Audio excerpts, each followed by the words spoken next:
বাবার প্রয়াণ দিবসে কোনো আড়ম্বর নয়, বরং এক মানবিক উদ্যোগের মাধ্যমে প্রয়াত পিতাকে স্মরণ করলেন অনিকেশ সাহা। বাবার প্রথম বাৎসরিক প্রয়াণ দিবসে অনাথ শিশুদের পাশে দাঁড়িয়ে এক অনন্য দৃষ্টান্ত স্থাপন করলেন তিনি। অনিকেশবাবু জানান, সোশ্যাল মিডিয়া এবং সংবাদপত্রের সূত্র ধরে তিনি এই সমাজসেবামূলক প্রতিষ্ঠানের খবর পান।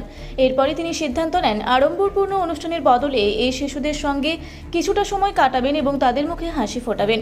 এদিন শিশুদের পড়াশোনার জন্য প্রয়োজনীয় সামগ্রী যেমন খাতা, কলম, পেন্সিল বিতরণ করা হয়।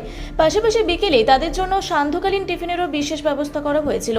প্রতিষ্ঠানের সকল শিশুদের পড়াশোনার আগামী এক বছরের যাবতীয় খরচ এবং আনুষঙ্গিক সমস্ত প্রয়োজন নিজের সাধ্যমতো বহন করার অঙ্গীকারও করেছেন অনিকেশ সাহা।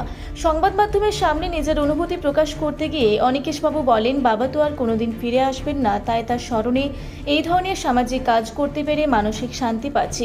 এর মধ্যে কোনো রাজনৈতিক বা অন্য কোনো স্বার্থ নেই, এটি সম্পূর্ণ আমার ব্যক্তিগত উদ্যোগ।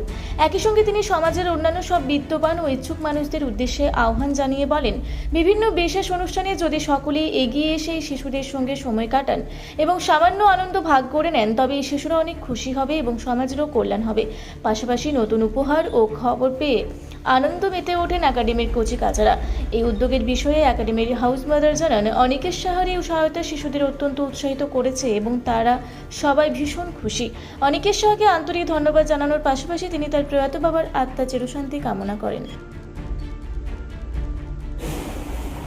আমার বাবা 1 বছর হলো মারা গেছেন, তো সেই হিসাবে আজকে বাৎসরিক কাজ হিসাবে আমি এইখানে এই অনাথ আশ্রমে চ্যারিটিতে সমাজ মাধ্যমে খবর পেলাম আপনাদের থ্রু দিয়ে যে এখানে এরকম অনেক বাচ্চা থাকে, তো তাদেরকে আমার মনে হলো ব্যক্তিগত এই আজকের দিনটা তাদের সাথে সময় ভাগ করে তাদেরকে কিছু পড়ার সামগ্রী, খাতা, পেন, পেন্সিল, প্লাস হচ্ছে তাদের সন্ধ্যেবেলা আজকে একটা টিফিনের ছোট্টখাটো অ্যারেঞ্জমেন্ট আমার যতটুকু সামর্থ্য অনুযায়ী, তো এরকম আমি আজকে করলাম। আমার মনে হলো আজকের দিনটা বাঁচার কারণ হচ্ছে এটাই যে জন্ম মৃত্যু তো কেউ বলে থাকতে পারে না, তো এরকম একটা দিনে বাবাকে স্মরণ করার এর থেকে সামাজিকমূলকভাবে এর থেকে বেশি কাজ আর মনে হয় না যে কিছু হয়, কারণ বাবা তো আর ফিরে আসবে না, যে যাওয়ার চলে গেছে।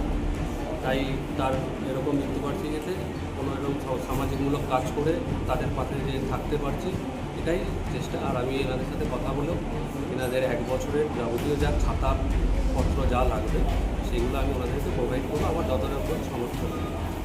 আর সবাইকে বলবো যে আপনাদের যদি বিশেষ কোনো অনুষ্ঠান থাকে বা কিছু, তো আপনারাও এনাদের মধ্যে এসে সময় ভাগ করতে পারেন, দেখবেন আপনাদেরও ভালো লাগবে।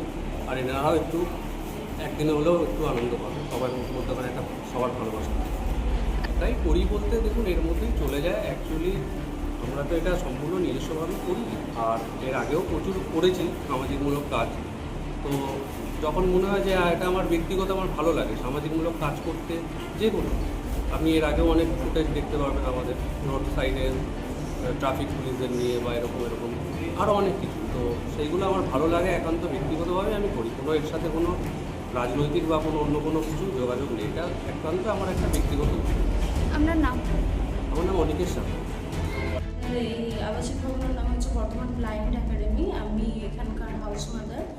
তো আমাদের এখানে মোটামুটি 40-42টা বাচ্চা আছে। তো আজকের দিনে আপনারা এসেছেন, আমাদের বাচ্চাগুলো খুবই আনন্দিত হয়েছে, খুব খুশি হয়েছে। আপনারা খাতা, পেন, যে টিফিনের ব্যবস্থা করেছেন, তো আমরা খুব খুশি হয়েছি। ধন্যবাদ। অনিকেশ সাহা ওনার উদ্দেশ্য বলি, উনি যে দিয়েছেন, বাচ্চাদের পাশে দাঁড়িয়েছেন, এরকম কতজনাই বা করে, ওনাকে আমাদের তরফ থেকে অনেক ধন্যবাদ জানানো হচ্ছে। তো উনি যেই কারণে ওনার বাবার যে মৃত্যুবার্ষিকী, ওনাকেও আমরা ওনার আত্মার শান্তি কামনা করি। পূর্ব বর্ধমান থেকে দেবাশিস ঘোষের রিপোর্ট, রূপসী বাংলা মিডিয়া। আপনারা দেখছেন রূপসী বাংলা মিডিয়া। এখন একটা ছোট্ট বিরতি, ফিরে আসছি বিরতির পর। পুরুলিয়ায় পাত্রপাত্রী যোগাযোগের একমাত্র বিশ্বস্ত প্রতিষ্ঠান বিবাহ পরিচয়। আপনার মনের মতো জীবনসঙ্গী খুঁজতে পাশে রয়েছে বিবাহ পরিচয়। তাই আর দেরি না করে আজই যোগাযোগ করুন বিবাহ পরিচয়।